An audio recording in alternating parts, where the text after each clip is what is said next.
मध्य प्रदेश के इंदौर में अवैध मादक पदार्थों की तस्करी करने वाले के खिलाफ पुलिस लगातार कार्रवाई कर रही है।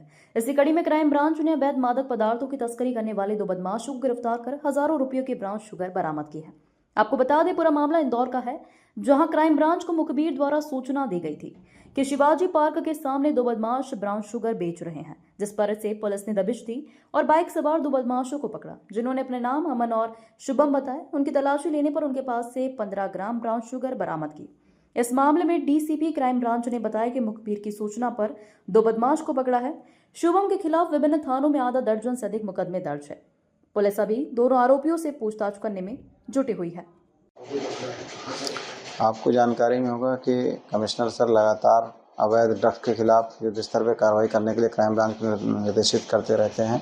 इसी कड़ी में एक बार पुनः कल शाम को सूचना मिली कि 2 आरोपी हैं जो मोटरसाइकिल से आ रहे हैं और उनके पास में ब्राउन शुगर रखा हुआ है। इस सूचना पर हमारे क्राइम ब्रांच में एसीपी पूनमचंद यादव के नेतृत्व में दबिश दी गई। जब दबिश देकर के दोनों को मोटरसाइकिल के साथ में पकड़ा गया तो उनके कब्जे से लगभग 14.87 ग्राम ब्राउन शुगर मिली। दोनों आरोपियों के नाम शुभम मलैया, ये छतरीपुरा का है, एक अमन नरवरिया, ये इंदिरा नगर मल्हारगंज का है, दोनों हैं। और शुभम मलैया ये छतरीपुरा का हिस्ट्री शीटर भी है, इसके 7-8 अपराध हैं। अमन नरवरिया के भी 1-2 अपराध पूर्व से भी कायम हैं। और ये लोग खुद भी ब्राउन शुगर का सेवन करते हैं और नीचे इन लोगों ने पेडलर के रूप में कई लोगों को सप्लाई किया है। इसके संबंध में अब जानकारी ली जा रही है। इस संबंध में क्राइम ब्रांच में अपराध कायम किया जा करके और इनसे पूछताछ की जा रही है। सर, कहाँ लेके जा रहे थे, क्या कीमत होगी? ये 14.87 ग्राम ब्राउन शुगर है जो लगभग 1.5 लाख का है। साथ में एक मोटरसाइकिल भी जब्त किया गया है, 1.5 लाख रुपए का है ये। और अब ये नीचे कहाँ दे रहे थे और कहाँ से लेकर के आ रहे थे, इस संबंध में विस्तृत पूछताछ की जाकर आगे कार्रवाई की जा रही है।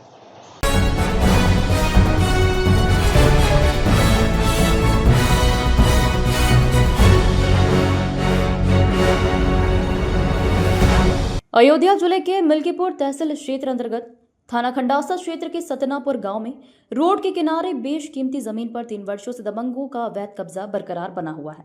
पीड़ित प्रदीप कुमार यादव ने लगाया आरोप है, उपरोक्त गांव निवासी निर्मल कुमार पुत्र राम सुंदर ने गाटा संख्या 1248 नंबर पर मकान बना हुआ है, जो बंजर भूमि है, जिस पर दबंगों ने अवैध कब्जा कर रखा है। वही गाटा संख्या 1341 नवीन पर्ती और 1339 चक मार्ग पर गन्ना और धान लगा रखा है। विपक्षी दबंग और सर्कस किस्म के व्यक्ति हैं। जब इनकी शिकायत की गई है, तब हमारे ऊपर किसी न किसी अधिकारी द्वारा उत्पीड़न करवाया गया है और कहा कि पिछले 10 दिन पहले तहसीलदार समाधान दिवस पर शिकायत किया था, लेकिन राजस्व विभाग के अधिकारी द्वारा कोई कार्रवाई नहीं की गई। इन्होंने यह भी बताया कि क्षेत्रीय लेखपाल पवन पांडे मौके पर आए थे और कार्रवाई का आश्वासन दिया है, लेकिन अभी तक कोई कार्रवाई नहीं की गई है। तहसील प्रशासन मेहरबान है, जहां एक तरफ योगी सरकार कटिबद्ध है कब्जा मुक्त कराने को लेकर, वहीं सतनापुर गांव में दबंग के इतने हौसले बुलंद है कि जमीन पर अवैध कब्जा हटवाने के बाद भी कब्जा बना रखा है और बताया जा रहा है कि स्थानीय प्रभावशाली व्यक्ति के नाते कार्रवाई नहीं हो पा रही है। इस संबंध में उप जिलाधिकारी मिल्कीपुर सुधीर कुमार से संपर्क किया गया तो उन्होंने बताया कि अगर सरकारी संपत्ति पर किसी के द्वारा फसल बोट गई है तो उसे ग्राम सभा के लोग काटेंगे या फिर हमारे अफसर काटेंगे और कब्जा मुक्त कराया जाएगा। नमस्कार, मैं हूं दौल बहादुर पांडे, अयोध्या से। आप देख रहे हैं Saar crime digital news channel. Pradeep ji, हमारे चैनल में आपका स्वागत है। बहुत बहुत धन्यवाद आपका, आपके साथियों का हार्दिक स्वागत और अभिनंदन। इस वक्त हम सतनापुर की मार्केट बाजार में पहुंचा हूं। पूछते हैं कि फरियादी से क्या इनकी शिकायत, क्या प्रकरण है तुम्हारा? सर, मैं प्रदीप यादव, सतनापुर।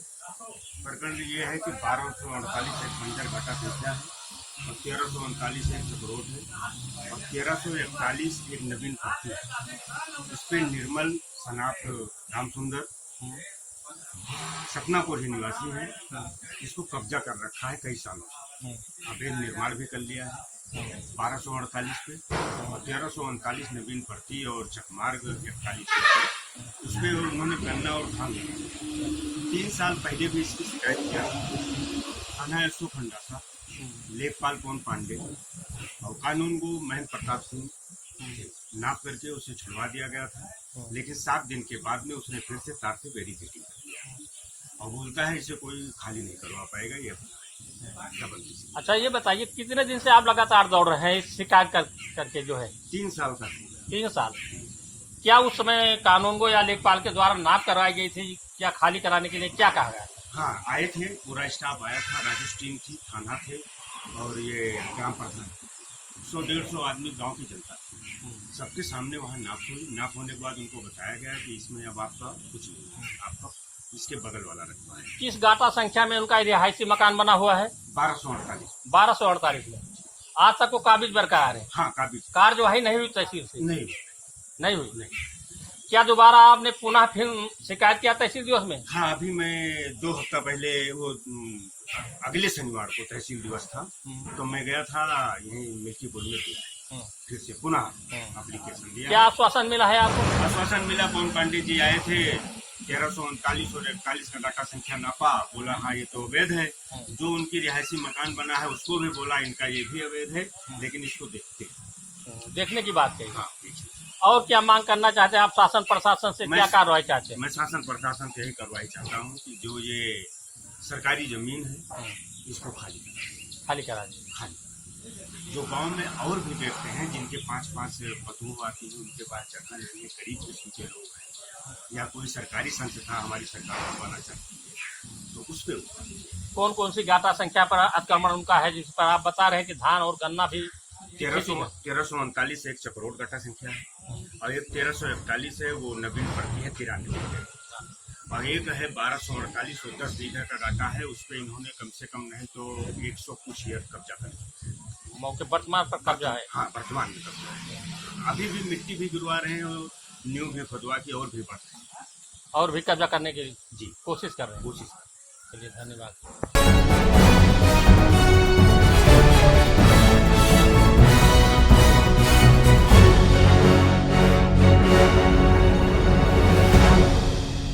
उज्जैन में प्रॉपर्टी ब्रोकर का काम करने वाले भाजपा नेता दीपक शर्मा का परिवार 30 जून से लापता है। उनकी पत्नी सीमा, बेटी पलक और बेटा रुद्र की तलाश में उन्होंने सभी रिश्तेदारों और मित्रों को फोन कर लिया है, लेकिन अभी तक कोई सुराग नहीं मिला है। दीपक की शिकायत पर पुलिस ने 1 जुलाई से ही उनकी तलाश शुरू कर दी है।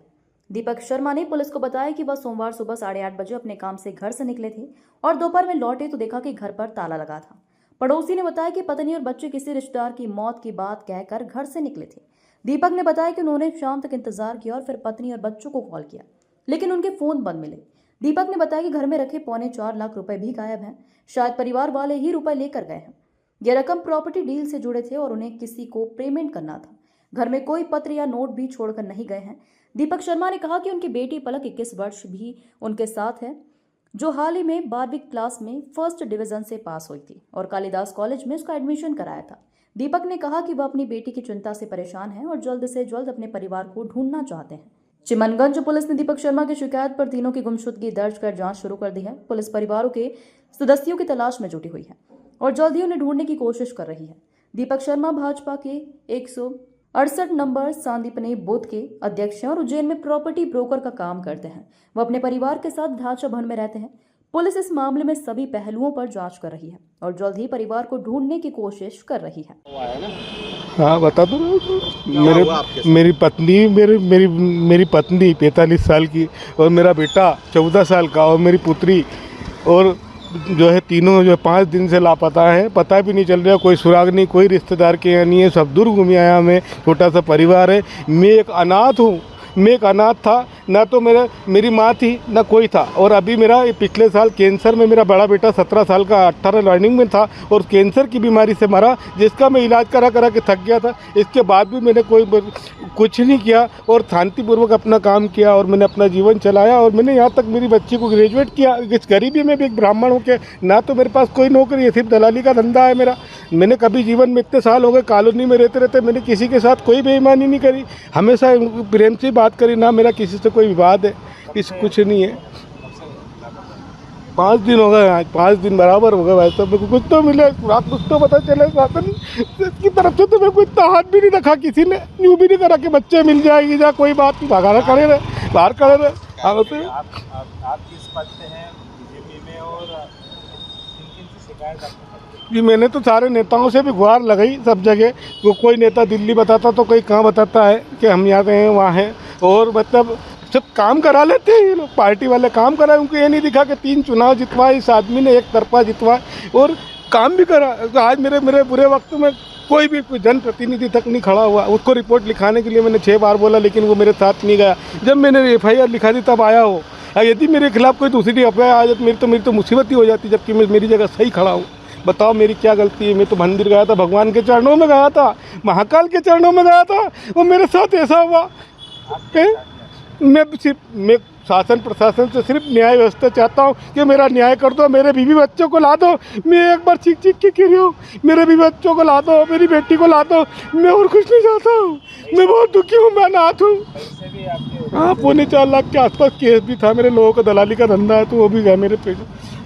तो मैं चाहता हूँ शासन से चीख के कहता हूँ, मुझे मेरे बच्चे ला दो, मेरी बीवी ला दो। चीज कहता हूँ, मैं कुछ नहीं कह रहा हूँ। हाल फिलहाल मैं जिस पीड़ा से गुजर रहा हूँ, मेरी कंडीशन बहुत खराब है। मेरा कोई भी नहीं है आपका नाम? इस दुनिया में। मैं अनाथ हूँ। शासन से गुहार लगाता हूँ। मेरे बच्चा का कैंसर में मर गया, उसकी भी गुहार लगाता हूँ कि मेरी तरफ। क्या मामला है? ये ढांचा भवन में दीपक शर्मा नामक व्यक्ति निवास करते हैं। उन्होंने 1 तारीख के दिन अपनी पत्नी के गुमशुदगी की उन्होंने रिपोर्ट चिमनगंज में दर्ज कराई। हम लोगों ने गुमशुदगी दर्ज की है, ढूंढ भी रहे हैं। बाकी इन्वेस्टिगेशन में अभी तक ऐसे कोई साक्ष्य नहीं आए कि पैसे लेके गई है। वो आसपास मोहल्ले वालों से पूछताछ की, उनका कहना है कि पत्नी उनसे परेशान रहती थी और बच्चों को साथ में लेके कह के गई है। तो चूँकि पूरा पत्नी बालिग है, हो सकता है कहीं अपने किसी पारिवारिक रिश्ते में गई है। जब भी वो आएंगी या जब दस्तियाब होंगी तो उनसे पूछताछ करके जो भी एविडेंसेस है उसके हिसाब से हम आगे विवेचना करेंगे। सर, ये कई लोगों से झगड़े भी कर चुका है, ऐसा भी मामला सामने आया, प्रकरण भी दर्ज है इनके। इनका पूर्व एक मोहल्ले वालों से मारपीट का भी साधारण मारपीट का मामला था और जो भी शोहरत इनकी ठीक नहीं है। इसमें हम लोग विवेचना कर रहे हैं। अभी तक ऐसा जो बताया जा रहा है वैसा कोई साक्ष्य नहीं आया है।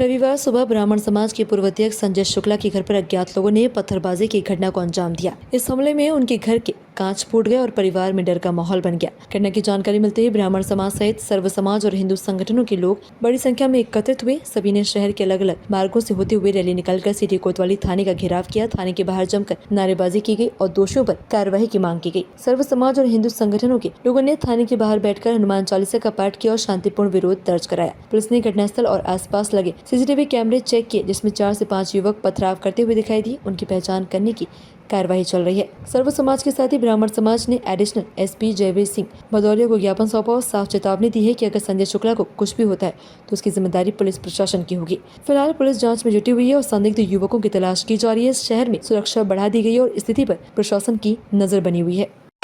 शांति समिति का मैं सदस्य हूँ। मेरे द्वारा शांति समिति की बैठक में डीजे का विषय उठाया था। मैंने जो डीजे शहर में सभी के लिए, स्वास्थ्य के लिए और सभी हार्ट पेशेंटों के लिए हानिकारक है, तो उस विषय को लेकर मैंने कलेक्टर साहब, SP साहब को अवगत कराया था भरी सभा में। उनने आश्वासन भी दिया, लेकिन उस मेरी जो भावना थी उसको दृष्टिगत रखते हुए मेरे को एंगल बनाया उनने क्या ये प्रमुख ये है, समाचार उठाने वाले ये है। तो मेरे घर के यहाँ पौन घंटे तक डीजे की बेस वाली गाड़ियाँ फुल साउंड खोल के पौन घंटे तक खड़ी रही। उनको समझाइश भी दी, लेकिन नहीं मानने के बाद मेरे द्वारा पुलिस की कंप्लेंट की गई। पुलिस कंप्लेंट आने से पुलिस ने आकर डीजे बंद कराया उनका, और उस भाव को दृष्टिगत रखते हुए आज सुबह मेरे घर पे सुबह 6 बजे पथराव किया गया। पथराव में मेरे घर का कांच फूटा। वो तो अच्छा हुआ कि कोई था नहीं। मेरे को बाजार से जानकारी लग रही, चूँकि सार्वजनिक जीवन और सामाजिक जीवन जीने वाला व्यक्ति हूँ, तो मेरे को बाजार से सूचनाएं मिल रही है कि आपके परिवार पर प्राणघातक हमला भी हो सकता है, ये भी हो सकता है। तो इस तरह की जो मेरे परिवार के लिए आज घटना घटी, बहुत दुखदायी है। एक समाज में काम करने वाले को बड़ा दर्द होता है। अपनी देवास की भिजा खराब होते हुए देखते हुए डर लगता है कि इस तरह की घटनाएं क्यों की जा रही है, क्यों उकसाया जा रहा है। लोग समझते हैं हिंदू समाज सो रहा है, तो हिंदू समाज नहीं सो रहा है। आज यहाँ सब सर्व समाज के लोग इसी उद्देश्य से आए हैं। यहाँ अग्रवाल समाज उपस्थित है, सिंधी समाज उपस्थित है, सिख समाज उपस्थित है, हरिजन समाज उपस्थित है, सभी समाज उपस्थित है। आज तुरंत चूंकि आपत्ति की बात आ रही है, आपके पोते बालक द्वारा एक आपत्ति पोस्ट की गई थी, उसके बाद उन लोगों द्वारा भी एफआईआर की गई, सब कहा जा रहा है। वो रिपोर्ट हमने जो दर्ज कराई थी और जो वो पोस्ट है उसकी का जो है हैक कर रखी का वो आईडी, उसकी विधिवत कंप्लेंट कर चुके हैं। कितने दिन पूर्व आईडी हैक की गई? अब ये इतना टेक्निकल मैं नहीं जानता, लेकिन वो तीन दिन हो गए। आपने इसकी रिपोर्ट कब तक? 3 दिन पहले। अब आप क्या चाहते हैं? सिटी कोतवाली में अपन आवेदन 3 दिन पहले कर चुके हैं। अब आप क्या चाहते हैं? मैं ये चाहता हूँ कि सर्व समाज की जो ये जिस तरह से हुई, कोई बोलने वाला व्यक्ति होता है तो उसके खिलाफ षड्यंत्र पूर्वक करके जो साजिश रची जा रही है, विशेष करके हिंदू समाज के ऊपर जो है, आज जैसे मेरा घर पे घटनाक्रम हुआ, किसी के घर पे भी ना हो और मेरे परिवार की और मेरे सभी सामाजिक लोगों की जान माल की सुरक्षा की जाए। संजय शुक्ला, देवास। इस तरह से आपके घर में क्या हुआ, क्या दुर्घटना घटी और आप किन किन लोगों को लेकर थाने आए? विगत दिवस देवास शांति समिति की जो बैठक थी, उसमें मेरे द्वारा ये जो डीजे बजते हैं तेज आवाज में, इसका माननीय जिलाधीश महोदय और एसपी साहब को संज्ञान में लाया था समिति में, और उसी को इशू और उसी को टारगेट करते हुए कुछ लोगों ने मेरे घर के वहाँ पौन घंटे तक सारे बेस खोल के खूब तेज आवाज़ में डीजे बजाया। मेरे समझाने पे भी वो लोग समझे नहीं। फिर मैंने पुलिस को फ़ोन लगाया, उनने आके, प्रशासन ने आके फ़ोन वो बंद कराया डीजे। उस समय तक सब ठीक था, लेकिन आज सुबह जो उसी क्रम को जोड़ते हुए आज सुबह मेरे घर में पथराव किया गया। हो सकता है पथराव के साथ आज पत्थर फेंक के गए, बम भी फेंक के जा सकते थे। तो कौन लोग थे, उनकी जानकारी नहीं? अब वो पुलिस अज्ञात लोग हैं वो, और उनके खिलाफ मैं चाहता हूं कि उनके खिलाफ कार्रवाई हो। ये हिंदू समाज के ऊपर जो लगातार खतरा हो रहा है, जैसा सब आप जानते हो कौन लोग हो सकते हैं, क्या लोग हो सकते हो, ये पूरे शहर में विषय चर्चित है। किस चीज के डीजे थे, कौन लोग बजा रहे थे, क्या बज रहा था उसमें? डीजे में जो कव्वालियाँ बज रही थी तेज आवाज में, और चूंकि एक पर्व चल रहा है, उसका जो जुलूस निकल रहा था, उसमें व्यक्तिगत मेरे घर को टारगेट करके वहां पर वो बजा रहे थे डीजे। क्या लगता है आपको, आप उनके साथ में प्रशासन ने क्या बात करी आपसे?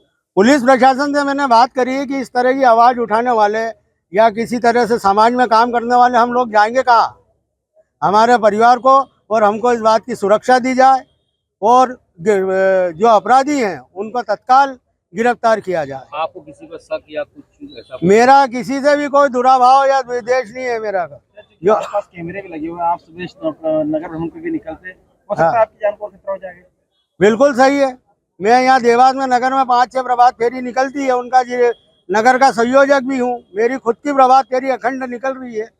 क्या लगता है लगातार सुरक्षा व्यवस्था की पुलिस शासन क्या बोली, आपकी खुद की पर्सनल सुरक्षा घर के लिए क्या बोली? पर्सनल सुरक्षा का आश्वासन दिया है एडिशनल एसपी साहब ने। बीच चौराहे में मेरा मकान होने के कारण जहाँ हर तरह की आसपास बस्तियाँ हैं, उसको ध्यान में रखते हुए मैंने उनसे बोला है। कब तक क्या करने वालों को पकड़ने की बात हुई?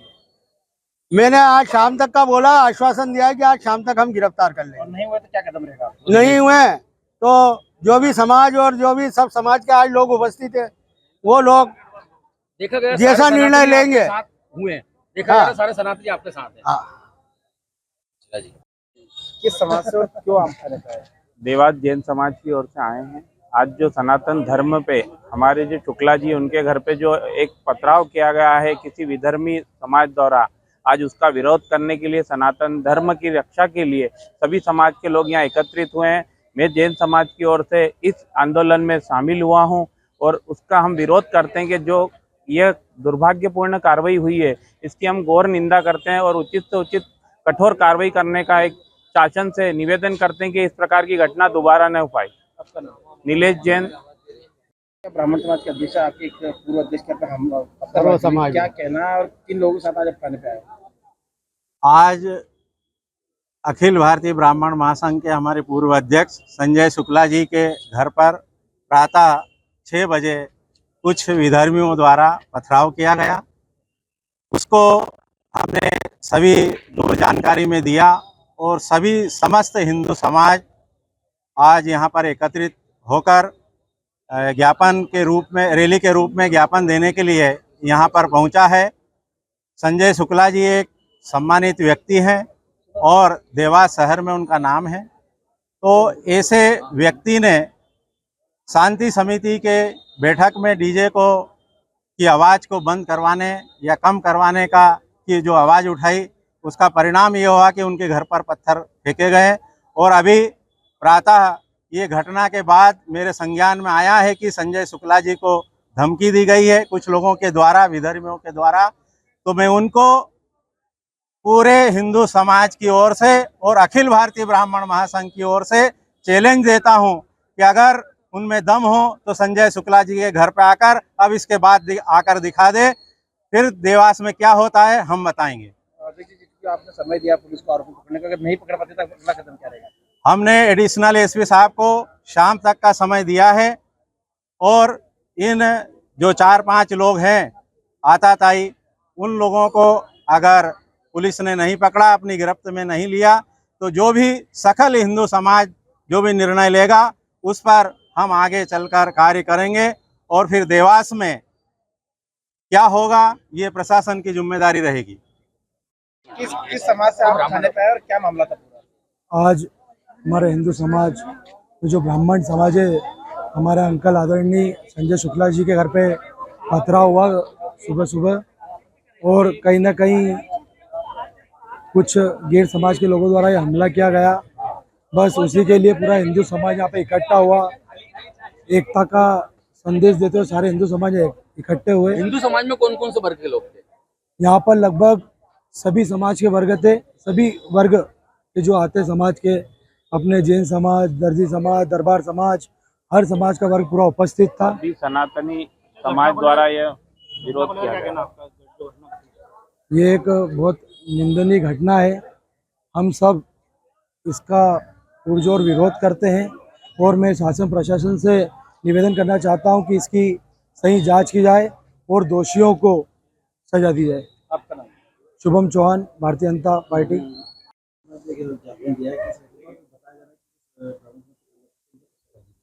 आज समय का घटनाक्रम है, करीबन 6-6:30 बजे की घटना है और जैसे ही संज्ञान में आया शर्मा जी के, उनके द्वारा अवगत कराया गया।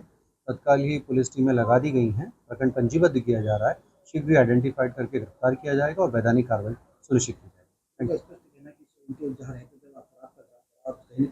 विधर्मी लोगों के द्वारा ये कृत्य किया गया, ये अभी आइडेंटिफाइड किया जाना है। आइडेंटिफाइड होते ही और अगर कोई क्रिमिनल रिकॉर्ड है तो उसके हिसाब से भी सख्त वैधानिक कार्रवाई करेंगे।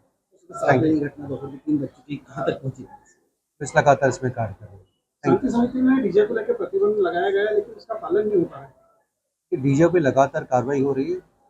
बीएनएस की धारा 172 के तहत सभी लोगों को बाउंड ओवर भी किया गया है, मतलब उनको निर्देशित किया, अगर उन्हें उल्लंघन करें तो कार्रवाई की जाएगी। पूरे जिले में लगातार कार्रवाई सुनिश्चित की जा रही है। यहाँ की जो घटनाक्रम है इसमें इसकी इन्वेस्टिगेशन की जा रही है और उस पर कार्रवाई की जा रही है। Thank you.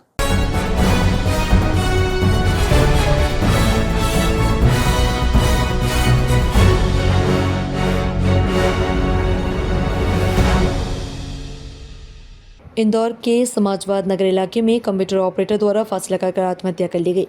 फिलहाल आत्महत्या के पीछे पारिवारिक कारण की बात सामने आ रही, जिसमें पुलिस मर्ग कायम कर जांच शुरू कर दी। इंदौर के छतरीपुरा थाना क्षेत्र के समाजवाद नगर में रहने वाले अमित पिता शेखर बोडानी ने अपने घर में एक कमरे में फांसी लगाकर आत्महत्या कर ली, जिसमें आज सुबह परिवार के लोगों ने अमित का शव फांसी के फंदे से लटका हुआ पाया। इसके बाद पुलिस ने शव को पोस्टमार्टम के लिए भेजा। वहीं बताया जा रहा है कि मृतक समाचार पत्र में कंप्यूटर ऑपरेटर का काम करता था। बताया जा रहा है कि उसका अपनी पत्नी से तलाक का केस चल रहा था। वहीं मृतक के द्वारा सुसाइड नोट भी छोड़ा गया, जिसमें उसने अपने माता पिता से माफी मांगी है।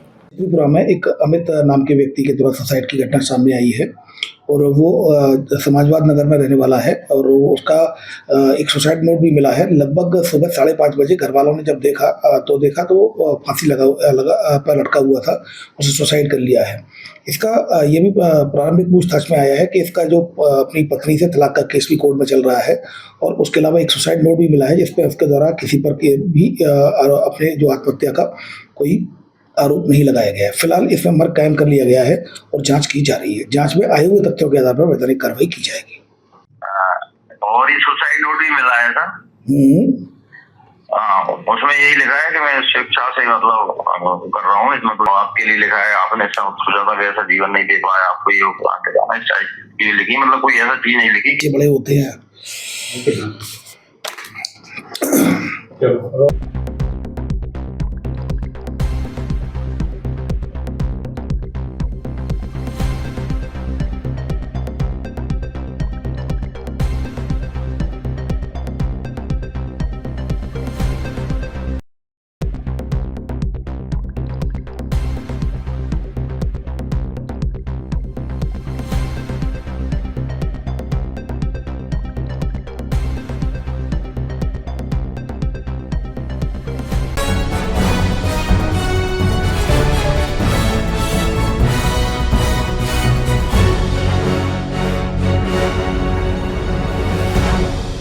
आने वाली 7 जुलाई को भारतीय जनता पार्टी के नवनियुक्त अध्यक्ष हेमंत खंडेलवाल का इंदौर दौरा तय हुआ है। अध्यक्ष बनने के बाद वे पहली बार इंदौर आ रहे हैं। भाजपा कार्यकर्ता उसकी तैयारी में लग गए हैं। शनिवार को इस कार्यक्रम की जानकारी देने के लिए एक प्रेस कॉन्फ्रेंस की गई, जहां मध्य प्रदेश के कैबिनेट मंत्री की कांग्रेस से भाजपा में आए कार्यकर्ताओं की बात करते हुए विजय वर्गीय की जुबान फिसल गई और उन्होंने कहा, वीडी शर्मा जिंदाबाद, हेमंत खंडेलवाल मुर्दाबाद। बाद में उन्होंने कहा कि इसे डिलीट कर देना। हाँ जिंदाबाद। हाँ यार, उसको जरा डिलीट कर देना रे। बोले ये हमने कहीं नहीं देखा, इसमें कुछ बदमाशी मत करना, नहीं तो मैं ठीक कर दूंगा। मैं फिर से बोलता हूं कि उन्होंने ये कहा कि मैं पहली बार देख रहा हूं कि किसी प्रदेश अध्यक्ष का चुनाव केंद्रीय नेतृत्व आए और वो बता दे कि ये उम्मीदवार है। 2 दिन तक फॉर्म भरने के लिए इंतजार करें, किसी ने फॉर्म नहीं भरा और फिर उनको प्रदेश अध्यक्ष की जिम्मेदारी दे दी। वीडी शर्मा जिंदाबाद बोलते रहे, उसके बाद जब उनको पार्टी ने जवाबदारी दे दी तो हेमंत खंडेलवाल जिंदाबाद। ये सिर्फ भारतीय जनता पार्टी में ही संभव है। हम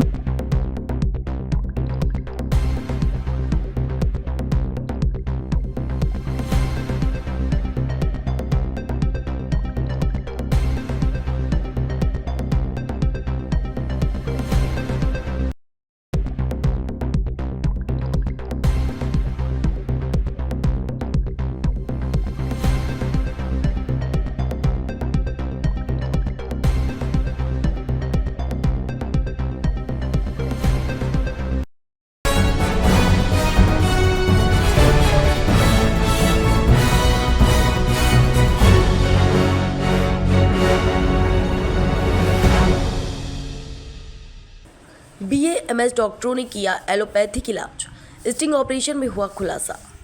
तहसील के ग्राम आशापुर में प्राथमिक स्वास्थ्य केंद्र के सामने नैनी चिकित्सालय में डॉक्टर तोमर और उनकी पत्नी द्वारा मरीजों का इलाज एलोपैथी में किया जा रहा है। आपको बता दें कि डॉक्टर ने BAMS की पढ़ाई कर रखी है और MBBS की डिग्री वाला एलोपैथिक पद्धति से इलाज कर मरीजों की जान से खिलवाड़ करने में कोई कसर नहीं काट रहे हैं। ऐसे ही एक मामला फरवरी माह में धार जिले के सरदारपुर से सामने आया, जहां BAMS डॉक्टरों ने मामूली बुखार में एक बच्ची का इलाज एलोपैथिक पद्धति से कर उसे मौत के घाट उतार दिया। वहां 3 डॉक्टरों का केस दर्ज कर जेल भेजा गया था। ऐसे ही महसूस क्षेत्र कई डॉक्टरों द्वारा अपनी पैथी में इलाज न करते हुए एलोपैथी में इलाज किया जा रहा है। ग्रामीण मरीजों को पता भी नहीं होता कि वह जहां इलाज करवा रहे हैं उस डॉक्टर ने कौन सी पढ़ाई कर रखी है और कौन सी पैथी में उनका इलाज किया जा रहा है। इसी बात का तोमर जैसे डॉक्टर फ़ायदा उठाते हैं और लूट मचाकर भोले भाले लोगों से मोटी मोटी रकम वसूल कर लेते हैं। जब इस मामले को लेकर हमारे संवाददाता द्वारा खुद मरीज बनकर बोतल लगवाई गई तो नैनी चिकित्सालय में 4 अलग अलग बेड पर मरीजों को बोतल लगाई जा रही थी। हमारे संवाददाता ने स्टिंग ऑपरेशन कर गुप्त तरीके से अपने कैमरे में कैद कर लिया और खुलासा किया। इस विषय पर ब्लॉक मेडिकल ऑफिसर अतुल गौर ने क्या कहा, देखिए पूरी खबर। मैं एक नैनी चिकित्सालय करके है, सरकारी अस्पताल के ठीक सामने है। तो हमारे द्वारा वहाँ पर स्टिंग ऑपरेशन किया गया, तो 4 बेड थे और वहाँ पर बोतलें लग रही थी। तो इस बारे में आप क्या कहेंगे? जैसा कि अभी आपने बताया, मेरे ये संज्ञान में नहीं था। आपके माध्यम से ये चीज़ें मेरे संज्ञान में आई कि कोई चिकित्सक कभी आके और आयुष चिकित्सक आके वहाँ पे प्राइवेट प्रैक्टिस कर रहा है, उनका क्लिनिक संचालित कर रहा है। तो इस संदर्भ में मेरे और मेरे दल के द्वारा विजिट किया जाएगा, निरीक्षण किया जाएगा। अगर निरीक्षण के दौरान कुछ ऐसी गतिविधि पाई जाती है जिसके लिए वो पात्रता नहीं रखते हैं, एलोपैथी करते हैं, ऐसा कुछ पाए जाते हैं, तो यथोचित वरिष्ठ कार्यालय को लिखा जाएगा और जो भी योग्य कार्रवाई होगी की जाएगी कार्यालय के द्वारा। अच्छा, और ये जो डॉक्टर है हस्बैंड वाइफ दोनों हैं और इनके पास डिग्री जो है BA-MS की है, तो क्या ये एलोपैथी में इलाज कर सकते हैं क्या, और इस पर क्या कार्रवाई हो सकती है? तो मैंने वही कहा कि हम लोग सर्वे करके मतलब निरीक्षण करेंगे, मेरे और मेरे दल के द्वारा वहाँ पर जाया जाएगा। अच्छा, सर्वे किया जाएगा, निरीक्षण किया जाएगा, परीक्षण किया जाएगा। उसके उपरांत अगर वो पाए जाती हैं एलोपैथी की मेडिसिन ट्राई करते हुए, बेचते हुए, या फिर आप जैसा बता रहे हैं इंजेक्शन बोतल लगाते हुए, तो जो भी योग्य कार्रवाई तो वरिष्ठ कार्यालय को लिखा भी जाएगा और हमारे स्तर से जो भी कार्रवाई होती है वो की जाएगी। ठीक, क्या नाम लिखते सर? डॉक्टर अतुल गौर, BMO महेश्वर।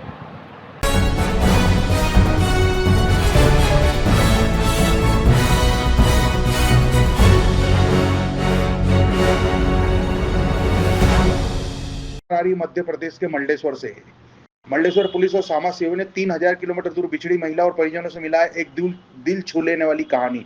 मंडलेश्वर खरगोन जिले के मंडलेश्वर में पुलिस और स्थानीय समाज सेवियों के असाधारण सूझबूझ और अथक प्रयासों ने एक गुमशुदा नेपाली महिला को उसके परिवार से दोबारा मिला दिया है।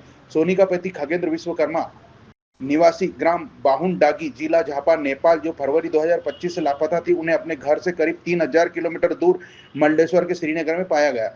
सोनी का 27-28 फरवरी 2025 को मुंबई में अपनी ननद के घर से अचानक चली गई थी, जिसकी गुमशुदगी मुंबई के मलाड पुलिस स्टेशन में दर्ज करवाई थी। गुमशुदगी क्रमांक 67/25। कैसे हुई सूरत तलाश? मंडलेश्वर के नाकोड़ा किराना और रत्नेश इंटरप्राइजेस के पास पिछले 5 दिनों से एक महिला लगातार बैठी दिखाई दे रही थी। दुकानदार कुलदीप पटेल और प्रवेश जैन ने बताया कि उन्होंने कई बार महिला से बात करने की कोशिश की, लेकिन वो कुछ भी नहीं बता पा रही थी, नहीं ठीक से बोल पा रही थी।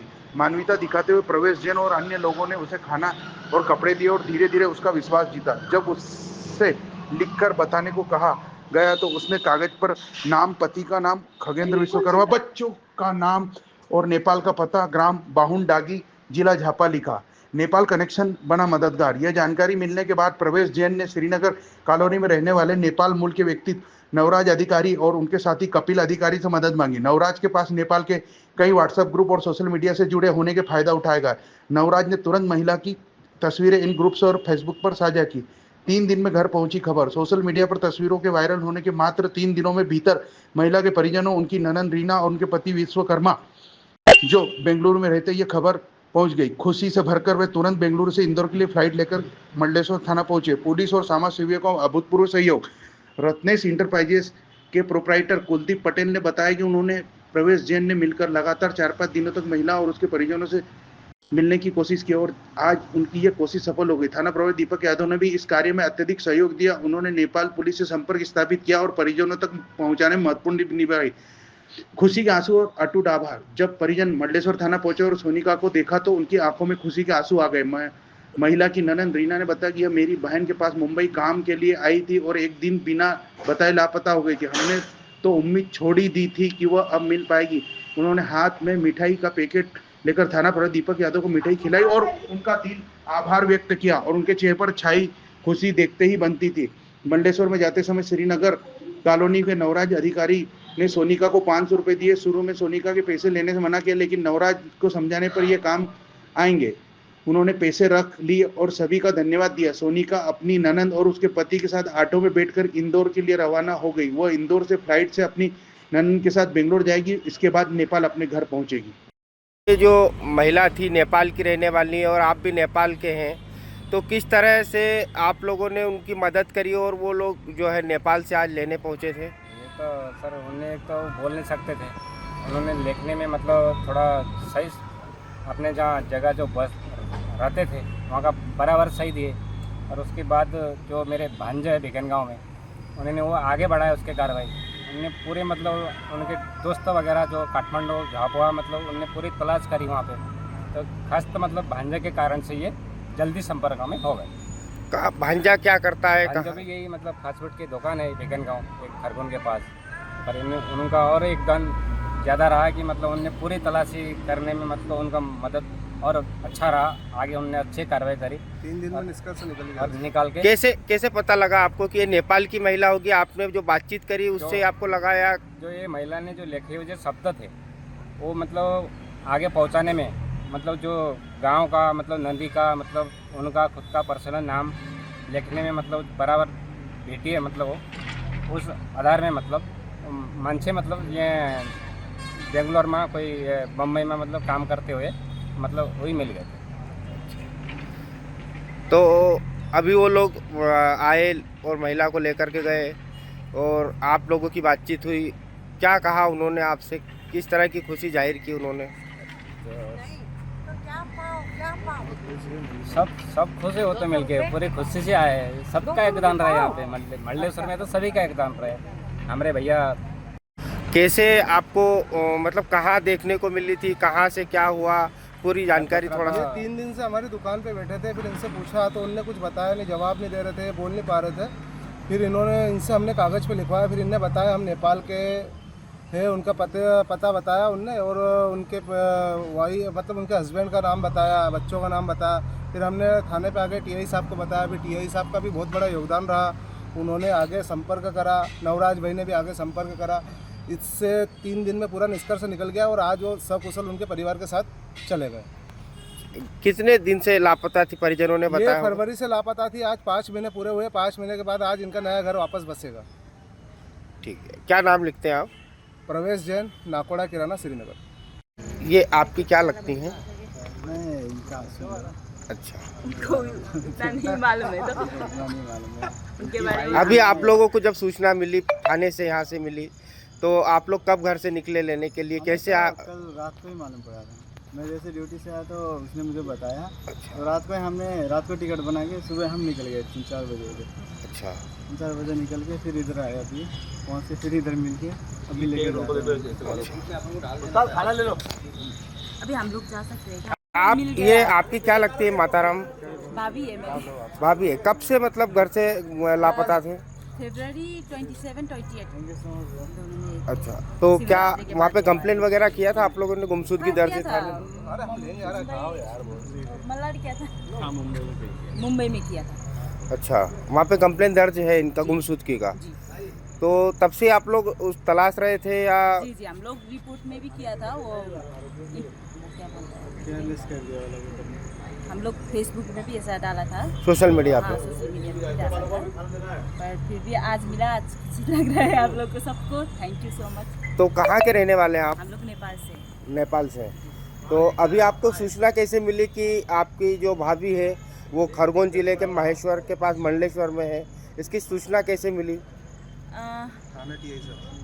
नाम नहीं मालूम है ना मुझे तो। दीपक जी यादव टीआई साहब के द्वारा। दीपक जी यादव टीआई साहब के द्वारा हम लोग को मिला। अच्छा, तो अभी so इनका बहुत बड़ा योगदान रहा। इनके पति क्या करते हैं? इनके बच्चे कितने हैं? और ये क्या करती थी? ये कैसे आ गई? बच्चे 2 है, पति अभी घर में ही है, अभी उनको थोड़ा तबीयत ठीक नहीं है, इसीलिए वो बाहर का काम करने के लिए गए थे, तो थोड़ा टेंशन हो गया, ऐसा खुद चल दिया। अच्छा, तो ये घर से मतलब स्वयं से निकल लिए थे कि? अच्छा, तो ये नेपाल से यहाँ तक पहुँचे, कितने महीने हो गए? आप परिजन जो है परेशान हो रहे होंगे, किस तरह से आप लोग, अभी आप लोगों को उम्मीद थी कि ये मिलेगी नहीं मिलेगी? 4 मंथ ऐसा हो गया था, उम्मीद नहीं था, फिर भी मिला हम लोग को, अच्छा लगा। तो बेंगलोर से आई हूँ अभी। बेंगलोर में? आप लोग बेंगलोर जॉब करते हैं? जी। क्या आप मतलब कौन सी जॉब में हैं अभी? हम लोग में पार्लर लाइन में। अच्छा, thank you so much. Thank you so much. Nepal के परिजन यहाँ पर पहुँचे थे, उनके ये जो उनकी भाभी को लेने, क्या ये कहाँ के हैं और क्या पूरा मामला है? एक महिला लावारिस स्थिति में घूमते भटकते अपने मंडलेश्वर के कुलदीप भाई और प्रवेश भाई को मिली थी, तो जिन्होंने मुझे सूचना दी थी। हमने फिर महिला क्या बोल नहीं पाती थी, तो हमने उनसे कुछ चीज़ें पूछ के थोड़ा लिखवा के तो उनकी डिटेल इकट्ठा करी थी, और सोशल मीडिया के माध्यम से और वहाँ की पुलिस की मदद लेकर हमने उनके परिजनों तक सूचना दी, और आज उनके परिजन उन महिला को लेने आए थे, जिनके साथ में हमने उनको रवाना किया है, रुखसत किया है, परिजनों के सुपुर्द किया है। सर किस तरह की समस्याएं आई होगी कि भाई नेपाल की पुलिस से संपर्क करना, अब मध्य प्रदेश से वहाँ तक कैसे आपने सारे तार जोड़े? एक तो ये महिला बोल नहीं पा रही थी, तो एक सबसे बड़ा चैलेंज उनकी आइडेंटिटी पता करने का था हमारे लिए। बाकी सभी ने, कुलदीप भाई और प्रवेश भाई और हम लोगों ने सब ने मिल के और इस चीज़ को किया है।